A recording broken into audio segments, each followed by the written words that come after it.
첫날 새벽에 오신 여러분들에게 하나님의 크신 은혜와 복이 함께 하시기를 주의 이름으로 축원을 드리면서 특별히 하나님께서 이 한 주간 우리에게 주시는 말씀을 신비에 새기고 내가 어떻게 살아야 될까, 무엇을 중심으로 살아야 되는지 마음의 깨달음과 다짐이 있는 그런 새벽이 되기를 원합니다.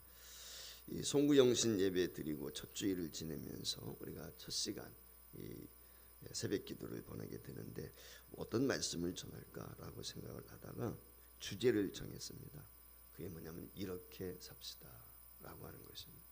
올 1년 동안 여기에 집중하고 살면 좋겠다, 그런 생각을 갖고 이렇게 삽시다, 그런 제목을 정했습니다. 한번 따라하겠습니다. 이렇게 삽시다. 이렇게 삽시다. 다시 한번 합니다. 이렇게 삽시다. 그럼 이렇게 산다는 것이 우리 그리스도인들에게 제일 중요한 게 뭘까 생각을 하다가 5가지, 오늘 이제 5시간 말씀을 나누게 되니까 매일 아침 한 가지씩 말씀을 함께 나누면서 올 1년 동안 어떤 기독교인으로 살까, 어떤 성도로 살까. 첫날 첫 시간은 다시 한번 따라합니다. 예배하며 삽시다. 예배하며 삽시다. 이것이 우리가 새해에 예배하기 힘들고 어렵습니다. 코로나라고 하는 이런 경험하지 못했던 상황 가운데서 예배한다는 것이 굉장히 힘들죠. 그래서 우리가 이 1년 동안 매일같이 매일 예배입니다. 여러분들 예배하며 산다는 것은 그저 주일 한 주간 뭐 예배 정하신 공예배만 이야기하는 게 아니라 이것은 매일 예배. 그래서 여러분들이 가정에서도 매일 예배를 드릴 수 있도록 가급적 협력해 주시면, 개인도 할 수도 개인으로도 얼마든지 말씀 보고 기도하고 찬송하면 되는 거니까 가정에서도 여러분들. 그래서 매일 예배하며 살아야 되겠다. 자, 지난주 우리가 송구영신 예배 드렸습니다. 송구영신 예배 주제가 무엇입니까? 제목이 생각나십니까? 잊어버려야 정상이죠, 그렇죠? 네. 듣기는 들어도 여러분들 제목만이라도 기억하면 돼요. 제목과 본문만이라도 기억을 하면 설교 내용이 생각이 안 나도 그것이 설교 내용을 끌어올 수가 있어요. 불러올 수가 있어요. 그래서 제일 중요한 게 뭐냐, 여러분들이 52주간 설교 제목을 잊지 마. 자, 첫 주에는 무슨 말씀 주셨지? 설교 제목. 그것만이라도 적어놓고 일주일 동안 여러분들이 한번 묵상을 해보세요. 첫날 주신 말씀, 새 첫날 우리에게 주신 것이 무엇인가. 욥기에 있는 말씀을 주셨단 말이죠. 욥기가 고난과 시련 가운데도 어떻게 살았는지 주께서 주시는 소망을 바라봅시다 라고 하는 주제를 드렸다. 고난 가운데 시련 가운데도 믿음의 주 온전케 하시는 예수님을 바라보게 되었을 때 그가 모년의 복을 배나 더 누렸단 말이죠. 욥기 42장에 가게 되면. 그러니까 우리가 말씀을 붙잡고 기도하고 말씀을 붙잡고 나가요. 우리가 복을 받지 못하는 이유는 여러분들 말씀이 없기 때문이에요. 말씀이 없으니까 복이 없어요. 무슨 얘기냐면 주신 말씀을 여러분들이 새기질 않잖아요. 그러니까 그 주신 말씀을 일주일 동안 마음에 매일 한 번씩만이라도 읽어보시라 그 말이에요. 그 본문 말씀을. 그러면은 그 말씀이 내 속에 들어오면 그게 영적인 양식이 되는 거잖아요. 말씀 자체가 영의 양식이니까. 그러면 우리가 살찔 수밖에 없는 거예요. 건강할 수밖에 없어요. 근데 우리가 먹지 못하게 되면은 영양실조 걸리는 거지요.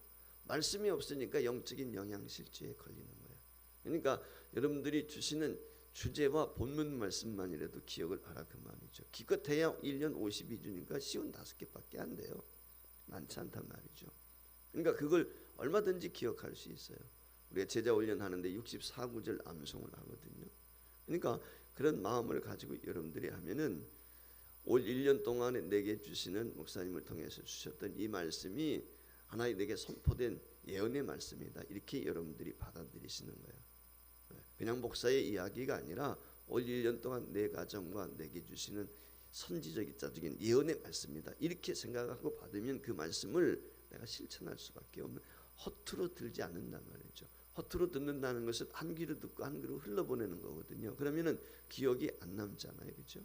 그러니까 그 제목과 본문 말씀이라도 잊지 않으면 그 말씀을 깨닫게 되고 그 말씀을 묵상하다 보면은 설교 내용도 생각이 나고 결국은 그것이 우리가 살아가는 원동력이 되는 것이죠. 그래서 이 주님께 소망을 두고 살자라고 했을 때 그럼 주님께 소망을 두고 살면 어떻게 사는 것이 주님께 소망을 두고 사는 것인가 라고 하는 것을 생각하면서 5시간에 걸쳐서 제가 이렇게 삽시다 라고 하는 것을 가지고 첫 번째 오늘은 예배하며 삽시다 라고 하는 제목을 가지고 함께 잠시 나누려고 합니다. 어느 지역 교회에 성도들이 아주 다툼이 많은 교회가 있었습니다. 건물도 좋고 교인도 한 700명 정도가 모이는 그런 중요한 교회였습니다. 작은 교회는 아니죠. 근데 이 교회에 늘 파벌이 있어요. 다툼이 있게 되는 거예요.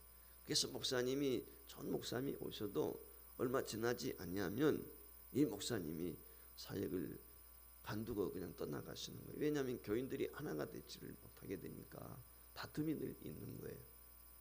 지역도 괜찮고 건물도 괜찮고 모든 시설도 괜찮은데 교회 자체가 이처럼 내분이 있단 말이죠.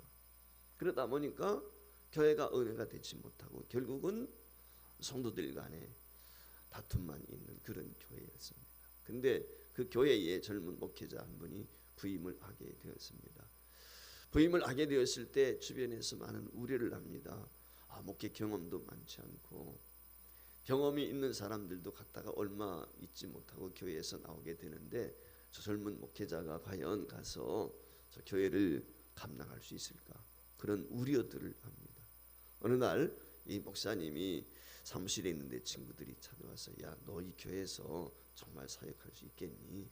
얼마나 힘들고 소문이 난 교회인데 그런 얘기를 합니다. 그때 이 목사님이 그런 얘기를 했다는 것입니다. 이 교회가 이처럼 파벌이 있고 싸움이 있고 다툼이 있는데 이 목사님이 하시는 말씀이 친구들에게 그렇게 이야기를 했다고 그래요. 나는 이 교회에 와서 누구 편에 드는 것이 아니고 나는 하나님만 바라보기로 했어. 누구 장로 바라보고 누구 권사 보고 누구 집사 바라보고 사람 바라보기 위해서 온 게 아니고 하나님만 바라보기로 해서. 그러면서 이 목사님이 부임하자마자 맨 먼저 가장 중심을 두게 된 것이 뭐냐면 예배입니다. 예배에 대해서 주구장창 설교하고 예배에 대해서 집중하고 각종 예배를 열심히 최선을 다해서 처음에는 불평하는 사람들도 있었고 교회를 떠나가는 사람들도 있었고 여러 부류의 사람들이 모였으니까 다툼이 있는 교회니까 만족이 어디 있겠어요.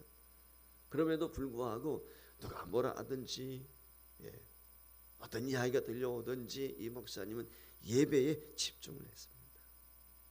결국은 교회가 예배하는 교회로 바뀌게 되었어요. 예배에 집중하면 그렇지 않습니까?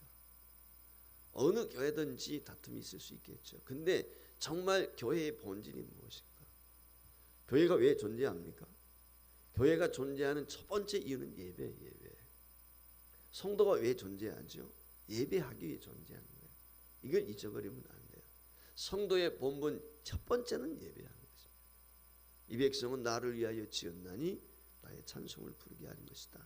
나를 예배케 하기 위한 것이다. 왜 만민 가운데서 이스라엘 백성들을 불러서 하나님의 자녀 삼아 주셨습니까? 예배하도록 하기 위해서. 왜 저와 여러분을 이 세상의 많은 사람들 가운데서 불러내어 하나님의 자녀로 인쳐 주셨습니까? 그리스도의 아름다운 덕을 선전하면서 예배하도록 하기 위해서. 이걸 우리가 잊지 않는 거예요. 예배에 성공하게 될 때 어떤 문제도 해결돼요. 가정에 분란이 있다, 하나가 되지 못한다. 이유가 뭐죠? 예배죠. 여러분, 예배자가 어떤 마음으로 나가죠? 예배를 드릴 때 신령과 진리로 오늘 예배 드린단 말이죠. 순종이 제사보다 낫단 말이죠. 예배 드리기 위해서 먼저 순종하는 마음이 있어야 되고 신령과 진리로 예배 드리는 마음이 있어야 되고 하나님 뜻에 부합된 그 마음의 자세가 진정한 예배, 살아있는 예배, 하나님이 음행하시는 예배, 가인의 예배가 아니라 아벨의 예배. 가인도 예배 드렸어요. 똑같이 드렸어요, 아벨이는. 근데 하나님은 아벨의 예배를 받으셨지만 가인의 예배는 받지 않으셨어요. 그 이유가 무엇입니까? 진정성의 문제인 것이죠. 정직한 예배냐, 그렇지 않은 예배냐, 형식적인 예배냐, 어떤 하나님 중심인 예배냐, 하나님이 받으실 만한 예배냐, 그렇지 않느냐, 이게 중요한 거거든요. 여러분, 교회가 무엇이지? 교회는 건물이 아니에요. 교회는 교회 성도입니다. 성도. 에클레시아라는 말의 의미는 세상 가운데서 불리는 저와 여러분, 예수 그리스도를 구주로 고백하는 저와 여러분이 교회인 것이지, 이 건물이 교회가 아니라 그 말이죠. 그러니까 하나님을 기뻐하고 경배하는 사람들, 그가 교회인 것입니다. 세상의 그 어떤 문제도 아주 작은 문제일 뿐이지, 이 예배자에게 있어서 그 어떤 것도 큰 문제가 될 수가 없어요. 우리가 예배에 집중해서 하나님 앞에 영광을 올리다 보면은 본능이 나타나게 되고, 예배에 집중하다 보게 되면은 하나님의 일에 힘써 일할 수밖에 없고, 예배하게 되면 하나님의 음성을 듣게 되고, 예배에다가 주님의 뜻을 분별하게 되고, 예배에다가 내가 감동과 감화가 오게 되고, 예배하게 되면 주님이 원하시는 것이 무엇인지 분별력이 생기고, 예배 제일 중요한 것이 예배입니다. 그러니까 성도가 1년 365일 가장 중점을 두고 심혈을 기울여야 되고 힘을 써야 될 것이 뭐냐? 예배 성공. 제가 늘 주구장창 우리 교회에 부임하면서 했던 얘기가 있어요. 예배 성공자는 인생 성공자가 된다. 왜 인생이 실패하냐? 예배 실패했기 때문에. 그러니까 예배 성공자가 돼야 되는 거예요.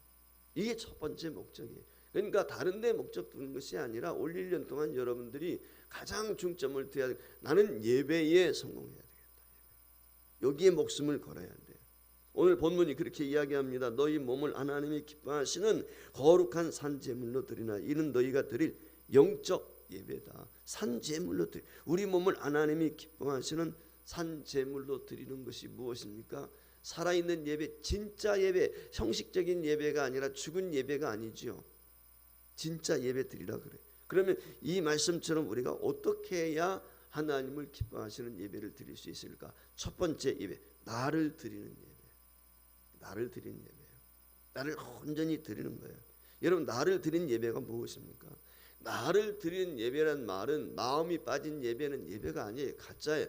내 중심을 전심을 다해서 하나님 앞에 예배드릴 집중하는 거예요. 이것이 진짜 예배인 거예요. 마음을 다 써서 하나님을 사모하면서 예배하는 것. 이게 중요한 거예요. 보이기 위한 게 아니에요. 형식적인 게 아니에요. 예배에 제일 중요한 것이 무엇입니까? 준비가 제일 중요합니다. 예배는 예배 드리는 자체도 중요하지만 예배 이전에 제일 중요한 게 뭐예요? 예배가 중요합니다. 준비된 예배. 준비된 예배는 무엇입니까? 제가 어릴 때 어르신들이, 부모님들이 교회에 나가서 헌금합니다. 옛날에 오면은 헌금을 드릴 때 어떻게 하는지 아십니까? 시골에 무슨 쇠돈이 어디 있습니까? 기껏해 옛날에 1,000원짜리 뭐 옛날에 1,000환 뭐 이런 것들이 있어도 화폐 계획하기 전에 말이죠. 이런 것들을 드리게 될 때 다리미로 달했어요. 다리미로 달해가지고 전성을 다해서 했어요.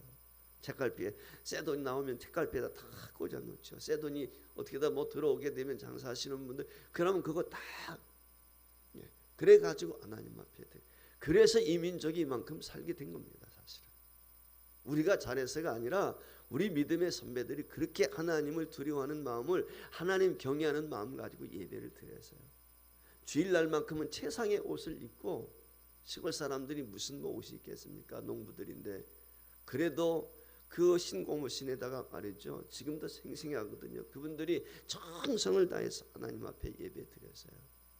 그것이 이 나라가 부강한 나라가 될 수 있었던 원동력이었다고 저는 생각해요.